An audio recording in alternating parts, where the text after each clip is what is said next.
अहिलेको सिचुएसनमा active player भन्नु पर्दाखेरि विकेट किपर ब्याट्सम्यान पनि चाहिएको छ। सो हामीलाई चाहिँ चुज गर्नु पर्दा चाहिँ थर्ड नम्बरमा जस बटलर है त, फोर्थ नम्बरमा चाहिँ न्युजिल्यान्डको ग्लेन फिलिप्स, सो 5 नम्बरमा चाहिँ डेभिड मिलर, वेस्ट इन्डिजको 6 नम्बरमा चाहिँ खेल्ने एकदमै राम्रो प्लेयर को छ त अहिलेको एक्टिभ प्लेयर भन्नु पर्दा चाहिँ रोबमन पावेल है त। सो 7औं नम्बरमा चाहिँ म साइन्सा Afridi is the best option है त मेरो लागि चाहिँ। नम्बर 8 मा एकदमै राम्रो बेस्ट अप्सन भनेको ब्याटिङ कोलाप्स हुँदा पनि एकदमै राम्रो टिकेर खेल्न सक्ने र लास्टमा फसेको गेम पनि निकाल्न सक्ने एकदमै राम्रो अलराउन्डर दासुन सनाका। सो 8 नम्बरमा राख्न चाहिँ मैले। सो 9 नम्बरमा हामीले फास्ट बलर राख्नुपर्ने हुन्छ। बंगलादेशको एक्टिभ प्लेयर एकदमै राम्रो फास्ट बलर अहिलेको सिचुएसनमा कुन छ त भन्नु पर्दा चाहिँ मुस्तफिजुर रहमान एकदमै राम्रो फास्ट बलर बंगलादेशको। 10 नम्बरमा अफगानिस्तानको वर्ल्डको बेस्ट स्पिनर को होला त गाइज, राशिद खान। सो 11 नम्बरमा चाहिँ आईसीसी टी20 र्याङ्किङको हिसाबले चाहिँ आयरल्यान्ड छ।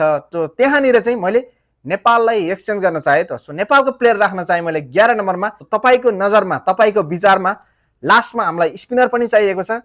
बेस्ट करेन्टली एक्टिभ प्लेयर को होला त गाइज, नेपालको स्पिनर नो डाउट नेपालको सान, नेपालको हिरो, नेपालको मान, the one and only Sandeep Lamichhane. यो चाहिँ मेरो भयो वर्ल्डको best 11। So this is my first episode fun segment. सो मैले अर्को भिडियो चाहिँ लिएर आउनेछु भोलि, एकदमै राम्रो खतरनाक हुनेछ। सो तपाईलाई चाहिँ कस्तो लाग्यो यो भिडियो प्लिज कमेन्ट गर्नु होला।